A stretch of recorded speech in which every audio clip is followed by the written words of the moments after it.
Welcome back, everybody. Talking Puck, Season 1, Episode 5. We're back with another guest. Super excited. Brockhauser, kind of on vacation, is making this one work. And super excited to be joined by Halifax Mooseheads forward Connor MacPherson. Connor, welcome to the podcast. Thanks for jumping on, bud. Yeah, thank you for having me.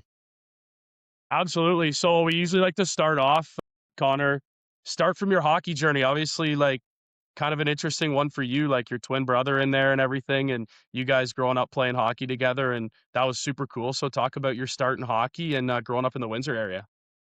Yeah, I started playing Double A when I was 5 or 6, and then I played a few years in the for Tecumseh in my local team, and then once Triple A became an option, I played with the Sutherland County Panthers, where I was with them for I think 7 years. We won the All Ontario's in 2018, which was a pretty cool experience, and then moving on from Triple A after the COVID year, I played for Leamington for 2 seasons, where in the second one we won the Sutherland, which was probably the best run that I ever had with any team, which was probably the most fun. But yeah, after that, I got an opportunity to play in Penticton, which is now a WHL team, but at the time they were in the BCHL, and I got to play there and was coached by Fred Arvidsson, who I don't know if you know him, but he's a bit of a legend on that side of the map. So it was an honor to play for him. And then yeah, after the BCHL, I went to school for a year, and when that CHL rule changed, I ended up getting the opportunity to play for Halifax this year. So that's kind of the storyline on how I ended up here. Sweet. Awesome. I'll jump in here. So what was it like to play with your brother, and how was that connection and bond growing up, pushing each other, having that, that figure in your life to kind of keep pushing you to be better and challenge you? Yeah, I think it's something that I wish everyone kind of could experience this. I mean, we got to play our whole lives together, and kind of just Mm-hmm. having guys always bounce ideas off or plays, or just always a guy you can talk to about the game is, I Mm-hmm. think, pretty special. And we happen to gel really well on the ice. He's like a left-handed centerman, where I'm a right-handed winger, so we were kind of able to fill in all the positions, and that kind of led to us having success together, which I think he helped me a lot, just how I helped him. So I think it was really cool getting to play with him all those years. Did you guys play in Sun County together Oh throughout yeah, that whole stretch? we've been on the same line for probably 12 years or whatever the number is. So this is the first year that you guys are separate. Yeah, yeah. So That's Wow. crazy. it was a little weird at the start, but now we're kind of both settled in our respective teams, so it's all good. That's sweet. Sick. All right, Alec, you got one? Yeah. I kind of wanted to get into the GOHL. Obviously, Sun County's a pretty sick use and great development team to play. They're one of the top every year at the OHL Cup, and had another good run last year as well. So you play there, and then you make the jump to Leamington, and Lemo's last 2 years in the GOJHL at that point, now the GOHL. Man, I remember that was my first season covering GOHL, and I remember I got to cover your Sutherland Cup games, and we it was always, well, they have the MacPherson brothers, and what does Stratford have, or what does Hamilton have? Well, it doesn't matter because Leamington has the MacPherson brothers. So kind of talk about your first season in Leamington playing with him, and then ultimately reaching your goal, and talk about that playoff run, man. In the second season, you guys were unstoppable, and ultimately winning in Game 7 in Stratford. Yeah, I'll touch my 16 year at first. So yeah, that was a bit of a weird start, just because we were coming out of COVID the year before, so I didn't play my OHL Cup year, which was kind of different. But we were still able to practice at just locally with someone I train with. So that was kind of the only skating we got. So going into a junior season at 16 for the first time after not playing was weird, but I feel like me and Ryan, we settled in pretty well, and we ended up putting up respective numbers, and we lost in the finals of the Western Conference that year, but we had a really good team. And going into the year where we won, it was kind of, do we stay in Leamington for one more year and go for it, or we had the option to play in the OJ. But we kind of weighing both options, and just getting the opportunity to hopefully win a cup, so decided to stay in Leamington. And yeah, I think that was probably the best decision I could have made, because yeah, we had a great team that year. We brought in Reader, which we were talking about him earlier. Yeah. Their D1 commit that was really good for us. He was 16 that year, and yeah, we had just a bunch of good players all around, and we kind of knew as the year progressed, we had something like kind of building. We finished first place in the Western. We kind of knew like things ramping up, and then yeah, when we got into that finals with Stratford, it was we went up and we kind of thought we had it in maybe 5 or 6, and they came back and won the next two, and we are like kind of on our heels, like we haven't lost 3 games all year, but you never know what happens in a game 7. So yeah, Mhm. going into that game, I remember the Almond was max capacity. Like there's people sitting on the stairs. Like it was nuts. I had like my whole family drove up for that game. Like everyone I knew was there. And then yeah, fortunately enough, we were able to get off to a good start in the second, and then built our lead up to 3. And then yeah, they just didn't really get anything. Our goalie posted shit out that night. So yeah, it was all Leamington that one. You guys That's were up sick. 3 they were up 3-1 in that series, Brock. They had That's a insane. 3-1 series lead, Yeah, man. and I remember leaving the Almond. I remember no, it was coming back, I believe. Yeah, it was coming back for game game 5. 'Cause I remember I was like, "Man, like, this could be it. Like, this Mhm. could be it." And Stratford came out flying that game, and then you guys went back home, we're like, "'Kay, like, this is it." Like, going back to Leamington, you guys that fan base is insane, if anybody doesn't know. That's one of the best junior hockey fan bases in Ontario, Yeah, by they're very far. passionate there for sure. So you go back and you can't get game 6. I mean, what were the emotions coming into Stratford game 7, and kinda what was the feeling of playing in the Almond? Because those fans, talk about Yeah, crazy they were fans. they were Those crazy too. fans are they're insane. Yeah, it was kinda like a whirlwind of emotions because we were obviously going to game 5. We had the 3-1 lead, and we were kinda rolling at that point. It wasn't I forget what the score, I think it was 4-2 or 3-2. Like, they didn't beat us by much, if it's the game I'm thinking of, but it was, like, very neck and neck, and then they squeaked out game 5, and then at home, I'm like, "Yeah, this is us for sure." Like, we felt, like, really good about it, and then they kinda stunned us in that one. But I think the mood in the locker room was like, "We can win this. We know we can win this." We had, like, a good meeting the night before we drove up, to the Almond, and it was like, "We've never lost 3 in a row." Like, we're not here to, like, jinx anything, but all Mhm. year we never lost 3 in a row, and we're not gonna start that trend now. So everyone was kinda composed and knew that we had what it takes to win. We already won, like, 3 times in that building, so we knew it wasn't a tough task for us. So as long as we just kinda put that good 60 minutes together, we kinda knew we had it, and then, yeah, fortunately enough, yeah, it was all us that night. They couldn't get anything going. Touching on, like, the mood and, like, that standard, I guess, like, from the start of that season that you guys did win it, was that the standard right away? Like, it was like, "We're going all in or nothing?" Yeah, I would say Yeah. so. We kinda even just, like, getting into, like, that play-in round when it was, like, the 3 teams with the Kill TVs, like, Mhm. do you remember that game? So Yeah, because we I had to called I win I called that game. Had to it was win or go home, right? That game in Hamilton. win or go home, and we were down 2, and going into the 3rd, like, even that, like, intermission, the 2nd intermission going into it, where the season just didn't feel over, like, we just kinda knew. We knew something was happening. We scored 3 goals in the 3rd to win it, 4-3, and it was, like, just it was mayhem after that. I just remember our coaches came in, and they were so fired up. There was drinks going everywhere. Yeah, it was unreal. And then, yeah, I think we kinda used that going into our game 7 when we kinda just knew that we've done it before. We came back from hard odds, and if we Yeah. just give our full effort, like, I think we're chilling, and fortunately enough, yeah, we were. And what does it take, like, from a player perspective? Like, I know we kinda asked, like, we talked to someone a couple guys that have won, previous on the other podcast. Like, what does it take from a player and maybe even, like, a team perspective to win a championship like that? Like, what does it take as a standard from the team, the coaches, the players? Like, what goes into it?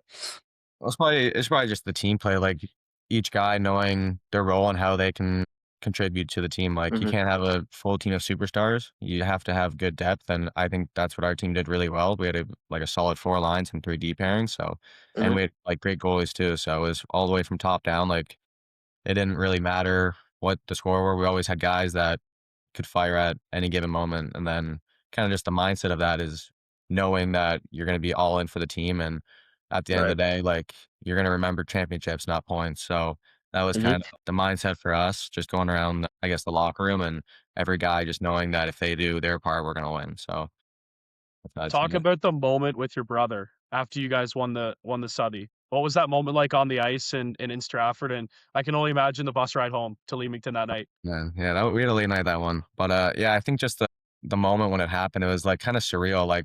We celebrated pretty hard when we won the Western Conference because that was something we didn't get to do in my 16 years, so we were really happy for that. And I had never been to the Sutherland Cup stage before, so I kind of didn't really know what to expect. We don't play any of those teams like they do now, like the crossover game. So once it like the final buzzer went, and everyone was kind of going nuts. Like we had a huge Leamington section there too on that one side, if you remember, Yeah. and they were getting rowdy. So I just remember jumping as high as I could. I'm pretty sure I cut one of my buddy's like arms with my skate. I jumped so high. Jeez. I didn't realize till after when he was all bandaged up. I was like, "Ah, I was a little excited." Yeah, I just remember after kinda selling or the crowd, like, dispersing, and I was able to find him, like, dabbed him up, gave him a hug, and we were, like, just ecstatic. It was, like especially to, yeah, do it with a twin or just a brother in general was something that I'll probably never forget, and we still talk about it every few weeks. Your hometown team too, right? That was the first Pretty time much. that we ever won it too. Yeah, what was that like bringing it home, like home, like you're from there, right? And like Yeah. just a couple twin brothers, just and help bringing back a massive championship to Leamington. Yeah, it was unreal. I remember, we'd normally go to Jose's for post game. That was our thing. We had, like, a little sponsorship with them, and, they stayed open way past curfew just to let us go and have a few drinks there. So, yeah, shout out to Sick. them, but, like, their hospitality was really good, and, yeah, we just had a fun night there. It was hard because it was, like, a 3-hour drive back, so we didn't get back till, like, 1 or 2. But, yeah, we were out all night, and then we ended up renting, like, a cottage a few days later, and then all the boys just kinda hung out there, and then we had a parade probably a week later too, and I have never seen so many people come out to support. We probably had 2,000 people just not even for a game, just to see the cup and take pictures with us. I remember we did, like some of the players went up and we did some talks just to like thank the fan base and talk a bit. And I remember I kind of started tearing up a little bit because it like just playing there meant a lot to me, and to like be able to win for that team for the first time in, like 70 years was like pretty surreal in the moment. Yeah, that's sweet. Sick. All right. Let's touch on a little bit like so after winning the Southie, transitioning into like the BCHL and how that transition was. Was it a different pace of play? Kind of touch on the organization you played for and kind of that kind of stuff.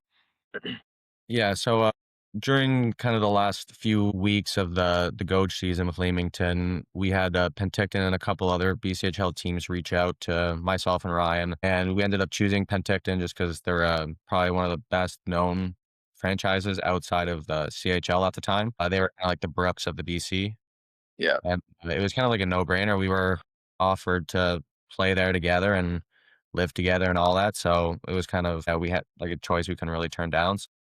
Moving out there was obviously different at first. It's being so far away from home, but I think we fit in really well. And yeah, the pace of play was obviously a little faster, a little more skilled, but it was good hockey. I mean, how many do we have? I think we had 4 or 5 now draft picks on the team, so we had a very stacked roster, and other teams had like similar. So there's no easy day in that league for Mhm. sure. You always had to bring it day in, day out, but, I think that was a lot of fun being away from home for the first time and getting to billet with a new family and kinda just meet new people and make new friends. It was pretty fun. Yeah, for sure. Get to play out there too for a pretty sick head coach too. Talk about his impact on you and how he helped your game. Both of you, actually, you and your brother.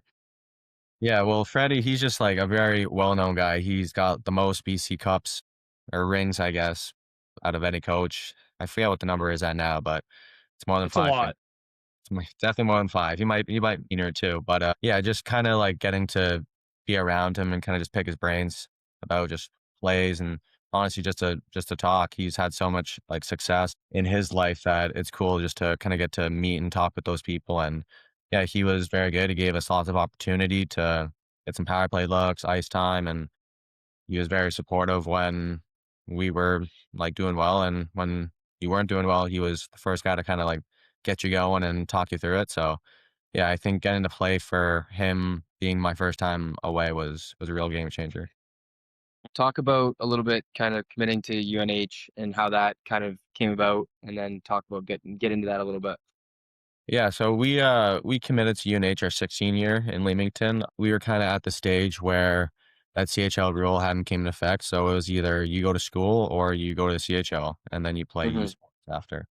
So my mom's a teacher, and she was kind of more so driven to the education part. Which, looking back, I'm glad because I think that's what's going to get me farther in life is education and hockey. So yeah, we made that decision at 16, and they were the one of the first teams to reach out, but they seemed very interested. So we kind of didn't really want to Mhm. let that slip. So we decided to go there, and we had a good relationship with the coaching staff that they're still there. So yeah, they seemed like very promising. It seemed like a good place to go. So yeah, just throughout our junior career, we just stayed with them, and then I got to go there last year and play a few games, which was a lot of Mhm. fun. College hockey is a different beast in itself. In the playing front, like the fan bases and the big arenas and crowds and all that. It was a lot of fun, but it was tough because we had a lot of seniors on our team last year, and it was hard to get a lot of playing time. But we had a good team, and I kind of knew where I was at. But once that CHL rule changed, I kind of figured might as well play a full year in the CHL and kind of achieve a dream I always wanted to. So Mhm. yeah, when I kind of got that call from Halifax, I was like, that's a no brainer. I'll spend my year out here and just kinda live it up for one last hurrah, I guess, one last junior year. Talk about Sure. the yeah, you got Oh, it. go ahead, Brock. Go ahead. I You was just go. gonna say, talk about how that call came about and like what where you were, how you just get a call, just phone rang, and you were like, yeah. Yeah, it was kinda random actually, and then the process of me getting here was actually pretty long that I'll try to cover all the bases of. So, yeah, after the season ended at UNH and that rule changed, I was at first gonna try to go back to the OHL, but, Mhm. they had a rule in place that didn't allow a 20-year-old rookie, which they ended up actually changing about 3 months later.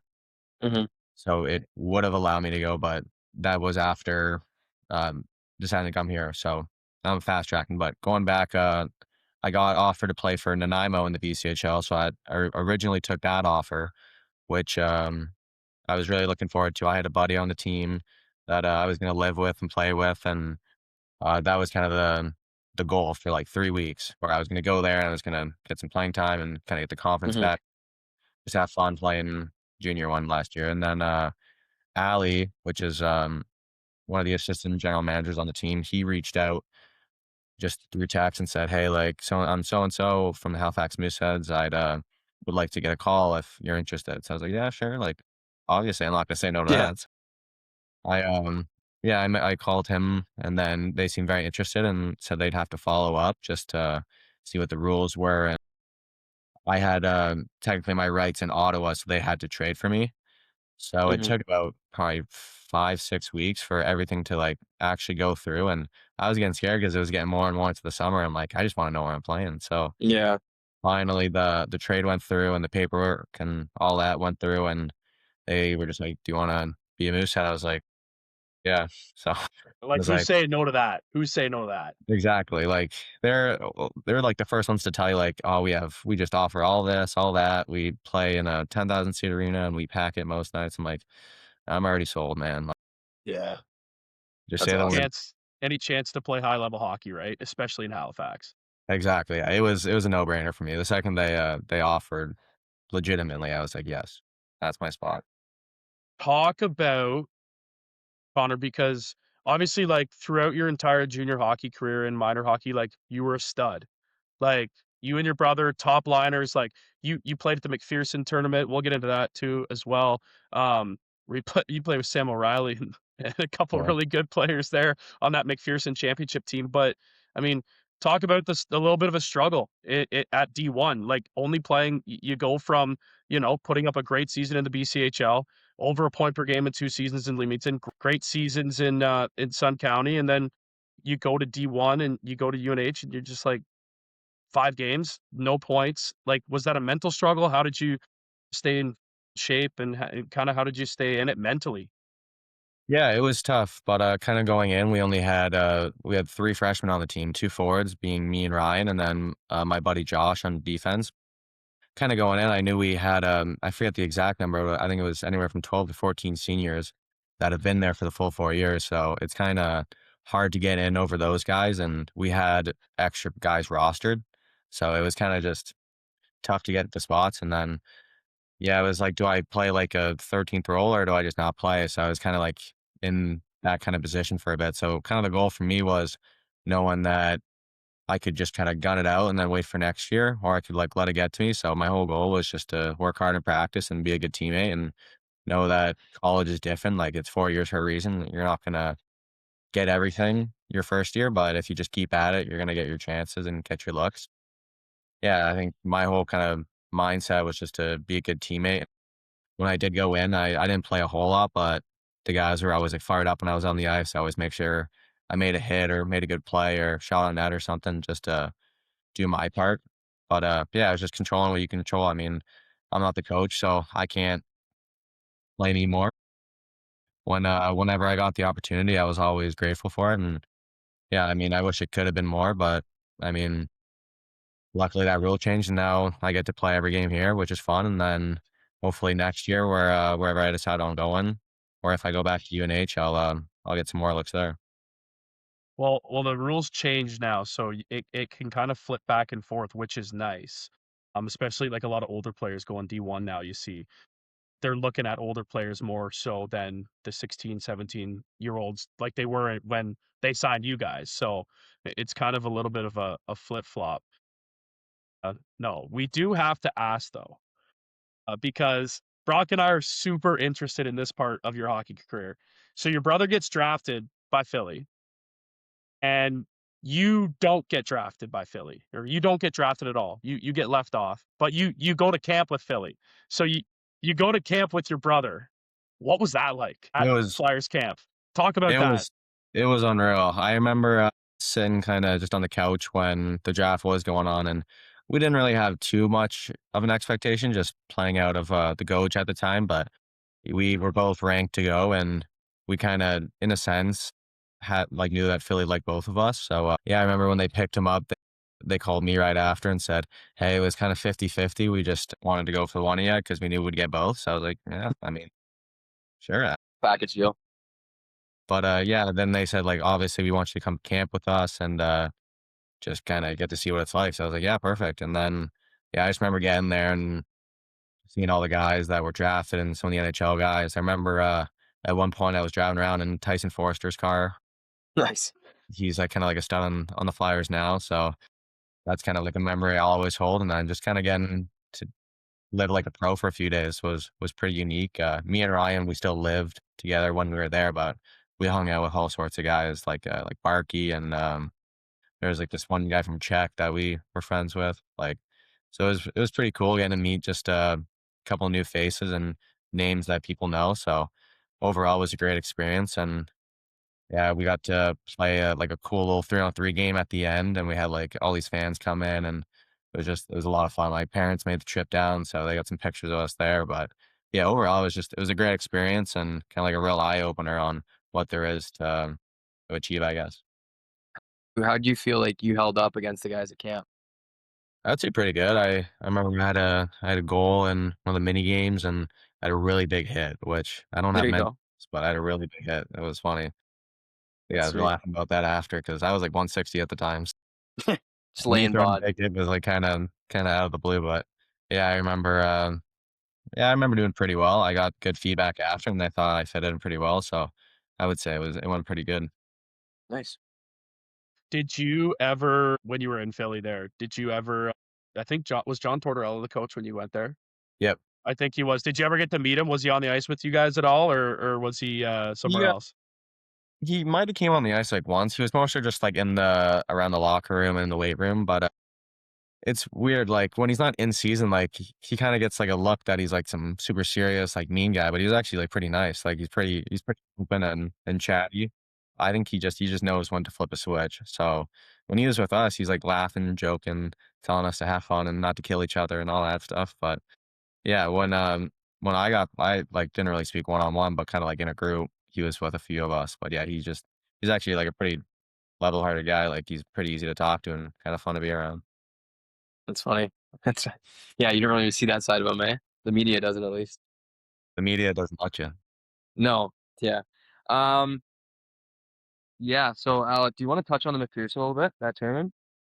Yeah, for sure. I mean, that was I think that was the first year the coach did it, Yeah, if I'm I'm pretty not I'm pretty sure it mistaken.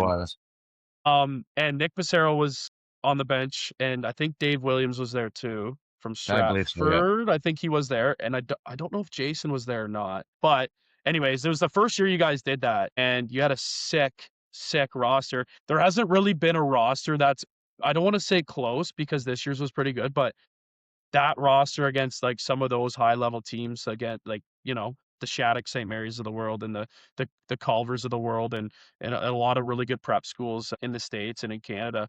But you guys go into that tournament, and I think that's probably one of the better years of Greater Ontario Hockey League talent, at least from a younger age. Like, Callum Shanowski was there, Sam O'Reilly was with the two of you. I mean, I'm pretty sure Carter George was the starting goaltender for Yeah, he that team. was. So, talk Insane. about just kinda, like, being with that group and winning the championship at St. Andrew's College. Yeah, that was a lot of fun too. I think, yeah, obviously, it was, like, weird because it was kinda, like, all put together really fast, but we knew, like, our team was really good. We had 1 practice, about a week prior out in, some random rink in London, but, yeah, we kinda met up and everyone's just clicking right away. Like, the guys are just firing kinda jokes around the locker room, and the on ice was, like, really fast and, like, very, like, productive. So we kinda knew we had something going. We didn't really know what we were getting into, especially it being the first year. We didn't know if we were gonna get killed or if we were gonna walk all over these teams. But, yeah, kinda getting into that tournament, we started off with a loss, actually. I don't know if it was overtime or if it was, regulation, but it was a close game that we lost to Northwood, I believe. I think it was 2-1, and, that's the team we ended up beating later on. But, yeah, we lost the first game, and we were like, "Oh, shit, like, this could be bad." Yeah, I think we kinda had flipped a switch after that, we didn't lose another one. So, yeah, kinda getting to that final stage, and I wish it would've been St. Andrews because that would've been, that finals would've been bumping, but Oh, they yeah. lost semis that year. But, yeah, when we won, finals, it was like we kinda just knew. We kinda knew, like, we scored early, and we just didn't really give them much. You guys gave up no goals that that weekend either. Like, Like, your goaltending was maybe 3, insane. yeah. It might Was have been David 3. Egrov there too? That was the Yep, 2 goalies, David That's Egrov an and Carter insane George. tandem. Yeah. yeah. They were Nice. unreal for us. Yeah. Yeah, I Egorov was think I think it was 3 goals all tournament, if I'm right. Like, they didn't allow anything. They didn't allow more than 2 in a game. that's insane. Yeah. How do you play against that, eh? Like, it's like, yeah, you look now, fast forwarding, that's crazy. Okay, I'm a little bit interested, and I know, like, people that watch, we have a little bit of a younger audience as well, and I kinda just want you to take them through what it's like to play at Halifax and kinda, like, what a day in the life is of game day, what you go through on game day, and kinda, what Halifax gives you, and how they treat you. Yeah, I think this is probably one of the nicest organizations there is in all of CHL and all of junior hockey, and getting to play for it has been, like, a blast. Yeah, the probably the game day antics that we have is we always show up for either a morning skate or just a meeting, depending on kind of what our schedule is that week or what it was prior. So, for example, on Thursday we have a home game and we're probably gonna go to the rink, morning skate, do a meeting, and then we actually just got a brand new locker room at our game Nice. rink. We have a practice rink and a game rink. So at the game rink, we just got like a brand new locker room, state of the art. Like it's probably the coolest thing I've ever seen. But we got everything you could ask for, like, we got the steam room, we got some, like, cold tubs, hot tubs, like, a full, like not a massage table, but, like, we have massage guns and, like, people that'll come in and, like, fix you up if you need like, anything you can think of, we got. We, normally, after our meetings and stuff, like, if there's anything bugging you, you'll go into that room and kinda figure out whatever you gotta do, and then Mhm. normally we'll go home for a little bit. I personally like to take a nap and then eat, and then I pick up, boys, and we go back about 2.5 hours before, and then, yeah, then it's just like a normal game day. You're kinda just doing Yeah. your dishes and chilling, but, yeah, the game day, actually getting to play in the games is probably one of, like, the coolest things. We have, this big moose in our rink. I don't know if you've ever seen it, Yeah, I but think I have, yeah. I don't know how big it would be, but it's huge, and every time we're about to go off, they play, like, a certain song or, like, a anthem or something, and it, like, lights up with green eyes and blows smoke out its nose, and then we skate out to it, and it's, like, the coolest thing. We got, like, on our glass, we have, like, light LED strips in, like, each of the That's sick. and they light up with our colors and everything. So it's pretty cool. And yeah, normally we have minimum 7,000 or above. So It's it's loud in pretty there, eh? yeah, especially like we have some special games and student nights and kids' Mhm. days and stuff. And the game we were talking about earlier on Yeah. Monday, it was our Real Canadian Superstore jersey contest game. Nice.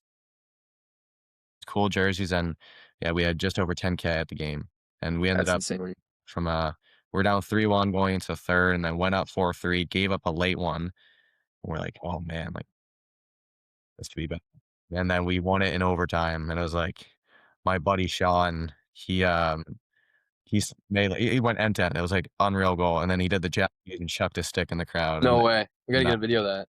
it was yeah, we were making jokes with our equipment manager saying he's gonna have to pay up for that one, but after they said they're just joking because it was so cool, but yeah, Yeah. it was unreal. Is That's the stick awesome. on eBay yet? Yeah. Sign? I'll have to look, probably.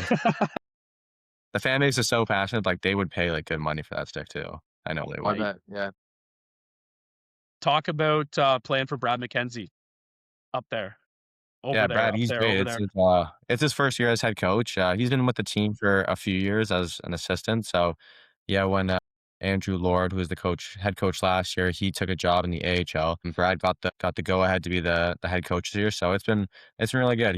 I think he does a really good job. He's a very easygoing guy to like talk to if I have any questions, but he's also very hard on us when needed. So, and he's a very good speaker. I find think like he knows how to speak to us and what to say that'll fire us up. And I think for it being his first year, he's doing a great job. Talk about, like, the impact of, like, coaches, like, you played for obviously a lot growing up, like, how big of an impact does a coach have on a player? You've been on some obviously championship winning teams and then Passero and all them with the MacPherson. How big is that impact? It's huge. Yeah, I think it all goes back to confidence. Like if the coach trusts and has confidence in you, then I think you're just going to do better as a player. I think Mhm, the bad coaches are the ones that are kind of harp or not harp or I guess harping on you or just kind of like mhm. focused on their superstars or they're not looking at the full team. So I think yeah, having a coach that kind of treats everyone the same and is always trying to like hype you up instead of take you down is probably the best coaching style you can have, I guess. Yeah, for sure. Your first Q goal. What was the feeling like, and what was the moment? I mean, man, you're having a pretty good season because again, like, it's tough. You're an OA in the queue now, and you make a Halifax team. Like, it's we talked to Noah Abelflame last week, and like, kind of the same scenario where he was going in as an older guy and he makes London, right? Like, you go in as an older guy, you make Halifax, right? You're an OA there. Like, so talk about that first goal and kind of making the team out of camp. Like, what was that like? Yeah, my first goal was actually funny. It was an empty netter, but Nice. That's why I asked. That's why I asked because I want. Did yeah. you So get I ripped guess on a little bit for that or what? pardon. Did you get ripped on a little bit for that or what? Yeah, yeah. I'll give the story though on how I was feeling. Yeah, I just remember I was playing on the third line that night, and yeah, I had so many chances. I had a goal called off earlier in the game, and I was like, I just can't buy one. Like I was in so many posts, and then sure enough, I was on at the end of the game, and Naber, one of our teammates, blocked a shot and kind of had a race with this guy, and then they both fell, and the puck was just sitting there. I had a 2 foot tap in, like it was the easiest thing I could have had. And I just remember like the sigh of relief I gave. I was like, oh, thank God. Like I can just Yeah. bring the monkey off the back. And then I think it was the next game we were playing Rimouski at home, and I scored like a nice goal with like 2 minutes left to put us up 4-3. And then that's kind of when I got the ball rolling a little bit, and the boys were kind of off my back for only scoring an empty netter. But Yeah, that's funny. That's like every player's worst nightmare, eh? Like scoring off an empty netter. that's how Ryan scored his first coach goal, empty netter Really? against St. No Mary's. Yeah. way. There you go. Yeah, that's Had to funny. make sure you got that in there, right? We don't want to make sure you're the only McPherson who No, gets Yeah. his first goal as an I empty just net. Toss the wanted to blame a little bit. keep it on even terms. Yeah. How is it playing away from him now? Being away from him though. Like how is it? I know you kind of touched on it a little bit before, but how is that kind of feeling? It was a little weird at first just 'cause, he was going back to the same team with, like, all our buddies, so Yeah. and I didn't know anyone when I got here, so I think, the first little bit was weird, but I've gotten pretty close with all the guys on my team now, so I don't really find it too bad. We still, like, Mhm. text, call each other all the Yeah, time, yeah. check in, so, yeah, I think after the first little bit, of it kind of being weird and having to adjust like the new change of scenery. But after that, yeah, I think it's been pretty normal. Like we just talk when we can, and we just wish the best for both of each other. For sure.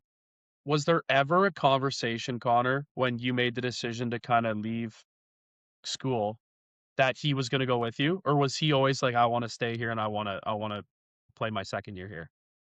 It was kind of just the situation. We were losing a lot of left wingers, so he knew going in that he would have a little bit more opportunity than I would, with there not being as many right-handed spots. So he kind of was under the influence that he would get a little bit more ice time and more opportunity. Where for me, I wasn't sure if I would get more, if it would be the same. So when I got the call, he could have I think he could have came here if he really wanted to. Like they were interested in the both of us. But I think for him, he didn't really want to leave school if he knew he was going to be playing. As for me, I didn't mind leaving. So it was kind of just like we both agreed what we thought was best for us, and then just went our separate ways. And now putting up good numbers. You talked about it a little bit earlier, but is it still an interest to you? Like, is it a goal for you to continue playing after this year? Like, do you want to go back and try and prove yourself, or what's the goal after this year? I think the goal is still just to play college hockey. I'm still technically with them, but I'm allowed to talk with other teams just to see if there's any other interests and just to see what we think is best for me. I have a pretty good relationship with the coaches at UNH, and they want what's best for me. So they kind of said whatever I decide on is okay with them. So slowly gonna start talking to some other teams and then play it by ear, and then if D1 isn't like the route for me, I have a couple offers from Canadian schools that Hmm. pretty good. So I think that'd be a good spot too. So I think for now we're kind of just weighing options, and then the portal will open I think in a few weeks now. So whenever that kind of that time it comes about, I'll be able to make my decision then. Does like does the game day like kind of like or experience differentiate between like D1 and being in Halifax? Like how does that what's different about those two kind of programs, or is it kind of around the same? I think it's a little different. The fact that we just like our what we have in Halifax is a lot different than New Hampshire. Like I think Hmm. like our locker room is like brand new, and we have the light show and all that stuff. Where Yeah. we had like an older kind of style dressing room in our other rink. So or at UNH, I mean. So Hmm. I think like the game day itself, like everyone's always hyped to play, but it's and then going back just the difference between junior and college is like by the age. So Yeah, it's always that's right. different getting hyped up with like 24-year-olds than Yeah, 17s. I that's think true. that's kind of the only difference, but I think they're both the same. The fact that like they're both passionate teams that want to win. So Hmm. game days were always very exciting, especially with the fans there. So everyone was hyped up to win in both spots. Out east, because we got obviously we get a lot of Ontario kids and players and people tune in. Kind of explain the game out east, man. Like you probably play at the London Knights of the QMJHL, I would say. I would honestly probably even better with the facilities and the crowds there. And just talk about like buying in and the Halifax fans, and is it really like a pro team out there? Is that how the fans treat it? And how cool is that? Yeah, it definitely feels like pro atmosphere here. I didn't really realize it when I first got here how big it was. I kind of like always knew the team name. Like I feel like they're branded enough that people know the name, but for me, I just knew the name. I didn't really know any of the backstory or nothing. But once I started like getting into like contact with them, I did my like more research and watch games and all that. I was like, geez, like this is the real deal here. So yeah, kind of just as the season has progressed, getting to play against some of these Q teams and knowing who our rivals are and what games are like more important than others and all that. Like we have a good rivalry with Moncton, the Wildcats, and I remember when we beat them on home ice, it was like the craziest thing. Like we were so hyped for it. But yeah, just kind of getting into or like getting to be like kind of like the guy around here. Like when I go out to the mall, sometimes like I'll have people recognize me or my teammates and stuff, which I Sweet. think is really unique and not like, and I don't think that happens in many other towns. Well, I think the recognition here is huge, and knowing that you have like a full like city behind you is a great feeling. Sweet. That's what I was wondering about the difference between because obviously out here, like, you have so many teams in such a small area, right? So obviously the big name guys are always, getting noticed and things like that. But out there, I've heard because I got a buddy who plays on Gatineau, and he said it's insane there too. Like, and that's not even as far east, but like he plays there, and they have a really nice building too. And he said it's insane, like that the fans in the QMJHL are a different breed. So it's interesting to hear that side of it, of course, from somebody who plays in Halifax. Yeah, for sure. Yeah, it's definitely no joke. It's like I would say probably us, Moncton when they get a good crowd, they're very rowdy. We played in Quebec once, and that arena's nasty. I think they had 9,000 fans that night against us, and it's like that's a pro barn. They didn't have the top section open, but when we were morning skating, they had like it open so you could see it, and it was like an NHL size. I think it fits like 15,000 or something. So like it's pretty unreal. So, couple more questions before we get into our kind of, next segment. I want to know because it's been a little bit of a down year for Halifax. You guys are usually, top of the standings. I think you're what, seventh or eighth, kind of right in that Yeah, seventh fight. right now. Yeah. Yeah, yeah. So right in that fight for a playoff spot. But if you don't follow the QMJHL, anything can happen if Halifax gets into the playoffs as of like last year and the year Oh yeah. before. So talk about your excitement level for down the stretch here and getting into playoffs and playing playoff games in that barn, because it doesn't matter if you guys are the 8 seed or the 1 seed. I already feel like that place is insane. Oh, it'll be sold out once those tickets open. 100%. But yeah, I'm pretty excited. Just talking with the guys last year, we have the youngest team in the league, which is has its ups and downs. We have a lot of upward potential, but it's hard right now just to with the team being young to win every game. But we've been in every game. We've beat some of the top teams, and we kind of know on any given night, like if we play well, we can compete with the best of them. So I think just gearing up. We got 7 regular season games left, and it looks like we're slated to play Moncton in the first round, which a rival series will. It's gonna be That'll be crazy. If we win that series, the place will burn down. Like it'll be electric here. So, but I think that'll be very exciting. And then yeah, just kind of getting back to that 4-game series. Like last year at UNH, college hockey isn't a 4-game or sorry, a 7-game playoff. It's normally just a one and done. So kind of getting back into the full 7-game series and again to compete for a championship again, I think is going to be pretty electric. And I know the guys I talked to are really excited for it. Yeah, and maybe just like talk about like obviously like playoff hockey. You've experienced it a lot in your career growing up. Like now, because the Q has the no fighting ban, right? Like you can't fight in the Q. So how does that affect like how is it affecting the season so far? And how does it affect playoff hockey? Because I know a couple guys.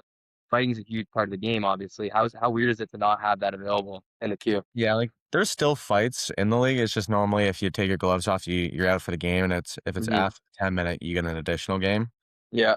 So it's like I don't know, you just gotta pick your moments for that. Normally they let like if you keep your gloves on, they normally let it go and they'll give you like maybe a 2 minute roughing or maybe a 2 and a 10 if it's that bad. Yeah. Yeah, I think especially as the year goes on and the rivalries kind of get spiced up, like Hmm. I know our team's been getting really rowdy and been taking a lot of penalties. Like last Yeah. game back, like it was I don't even think both teams were playing the puck half the game. We were just trying to hit each other. So yeah, it definitely gets rowdy and I think playoffs are gonna be probably double that. So yeah, you can't really like back it up. So you just got No, to be able to take it, I guess. it only gets more intense. Yeah, definitely. Was it a shock the first time you stepped on ice in Halifax? Like home opener vibes? Like I know you played D1 and I know you've played in front of some crazy fans in Leamington, but like I mean, it's not the same as 10,000 screaming Halifax fans. What was that moment like for you? I was so scared. Like, even me and like the 20 on the team, I was like, man, like I've never played in front of this many people and heard a building so loud. Like it was unreal. I just remember like being out there for warm ups and we probably had 5,000 people just for warm ups. I'm like, are we serious right now? Like that's crazy. Like we had like probably the whole lower bowl was nearly full and like all these kids are like banging on the glass, like asking for pucks and stuff. I'm like, yeah, this is the real deal here. And then when we came out to the song for the first time with like the moose and the lights, I was like kind of just blown away. I was like, "Gee, like this is unreal." I think I went tunnel vision my first shift. I don't even remember it. I was just out there skating, admiring it. Yeah, it's awesome. Before we get into our next segment, do you have your funniest or like your favorite hockey moment from your career? If you can Funniest, think of one, I'm putting you on the spot. I think probably like the funniest moment. I mean, for this guy, it's not that funny, but when we were in that elimination game, or I don't know if it was, I think it was the elimination game when we beat Hamilton. When Gabe Piccolo, our captain, got a breakaway and he pulled a Patrick Stefan and he missed the empty net. No, I think that no. was like the craziest moment. I was like, no way you just did that. And then he scored like 10 seconds later, but we were giving it to him for that. I think that was one of the funnier moments. That was that game too, right? Wasn't that Yeah, that game? I'm pretty sure it was that game because I think it was that game. we only played there once. Yeah, that was Was that Alec game on in the Hamilton. call? Were you on the call, Alec, or what? It was. I called that game. I Remember remember what you it. said or what? I have no idea, but I'm gonna go back and pull it up now, and I Yeah. want to put it over it. I'm interested. That was like young Alec too. Like that was Oh, like yeah. baby Alec. The voice. But yeah, no, I remember you two pulled them back into it that game, and then he somehow missed. I don't know how, but you guys didn't really care because you had it in the bag at that point, Yeah, anyways. yeah, we were just laughing at that point. But it was like if it was like I'm pretty sure that goal made it 6-3 because I think he scored 2 empty net goals. Yeah, you guys blew it open at the end there, last couple minutes. But yeah, when he did that, I just remember dying laughing on the bench. I was like, "Oh my, there's no way he just did that." Luckily, What he scored after, but he was coming down like the celly line, and he was laughing at himself. He's like, "Boys, I don't even know. Like, I can't." what was that fine? That's a hefty one. Yeah. Jeez. Well, someone we definitely gave it to him, but he was our captain, so we couldn't really make. Yeah. He'll just wash it. Yeah, there was a lot washed that year, especially at that Yeah. point. It's like, whatever. All right, well, let's get into the second part of this segment here as we get to wrap things up here. A really cool what we like is the X factor, and I think Ryan didn't comment, so I was actually surprised. I was waiting for your brother to drop a comment down here, so I thought he would have. He said he was gonna. we'll give him heck for that. But we did get Yeah. we got a really good response from you, Connor. So Brock, I'll start, and then if you wanna go from there. Yep. Your good buddy Hayden Reed, I guess, allegedly.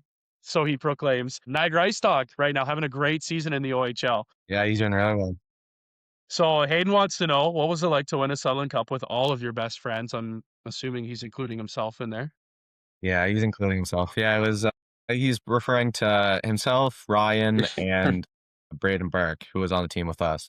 So we still have a group chat and we talk all the time. So I think, yeah, getting to experience that and honestly, just like getting to take pictures on the ice and fool around and just be kids in the moment was unreal. We always drove together, like me, Ryan, and Braden at our cars. So we always took turns driving, and it was about 30-minute drives from my house to the rink. So we always had good laughs, and we got really close throughout the year. So kind of just getting to win it, and then always having something to look back on that we did and accomplish together is pretty surreal. Yeah. Well, speak of the devil, coming up, Braden Burke comments, if you and Hayden Reed did a 1v1, who would win up to 10 goals? I mean, he's probably got the speed on me, but all I gotta do is like poke check him because he sometimes keeps his head down when he's skating. But Well, there you go. I don't know if you've ever seen him score a breakaway, but he's probably got 4 this year where he just bulldozes right through the goalie. That's a strat, eh? I mean, Where's Berkey? I'm not a big breakaway, so he might have Is he to. in, I'm gonna take that out of his book. is he in Burlington this year, Berkey? Is he in Burlington? He was Or with where is he? Burlington, and he went back to Chatham. He's going for the back-to-back Sutherland Cup run. So Oh, they got a good okay. team this year too. So I think after my season, I might be able to go catch a few games if they're still in. So it should be pretty cool. We get a Chatham Fort Erie final there, Brock. That'd be electric. That would be Oh, electric. geez. That would be sick. I would make the That drive is to the Fort area for that game, honestly. that is the farthest drive in the league, by the way. The What Leisure is it, Plex like 6 hours, probably 5. LaSalle actually is a little bit further, but Yeah.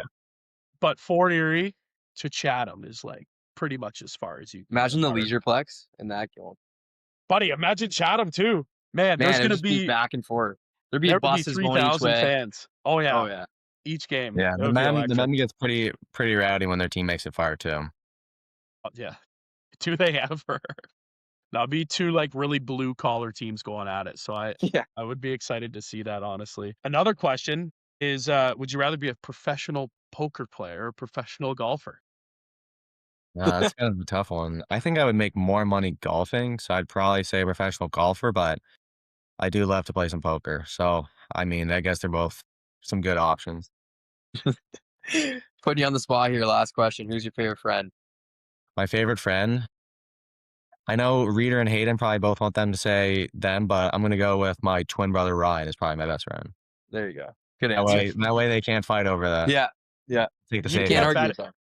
bet against that, right? Like, I mean, if you said anybody else that other than Ryan, I'm sure that wouldn't go over too well. No, All right. Rapid fire segment, Al. You want me to take this one? Yeah, you got it. It's all you. All right, we're going rapid fire. So, Connor, I'm going to ask you a question. Give me an answer, and we're going quick. We're going to try and do 60 seconds, just like all your favorite stuff. okay, Not too in depth. Nice and easy here. I'll try to just fire it out then. A little bit put you on the spot, but it's fun. We've gotten some good answers here. So, all right, we're starting off with your favorite hockey player, Pavel Datsuk all time. favorite team, Detroit Red Wings. favorite food, Steak. There you go. favorite hockey brand, Bauer. best player you've ever played with, Oleg Kuliakin. Wow, I thought you were gonna say Ryan there too. All right, we could go with that. Easy answer. Big overtime winner the other night. What is your favorite rink to play in? Scotiabank. Halifax. Best visiting dressing room you've ever been to? Moncton's. They got a pretty good one. Favorite road trip? Like Yukon. Yukon was pretty fun. Or just I'll go with Boston. Boston was fun. Boston. All right. Favorite road snack or like pregame meal? Rice Krispies. Nice. Favorite fast food spot? McDonald's. Best bar in Halifax? The Rocks. The Rocks for sure. A favorite non-hockey sport? Golf. All right. What's your handicap then? I'd probably 9. Oh, so you're good. Wow. You're good. That's not good, but like decent. That's pretty good. Way better than me. The best, your favorite all-time jersey? I love the Leamington jerseys, the red ones. I'm gonna go with those. There you go. That's the answer. Yeah, I love our red ones.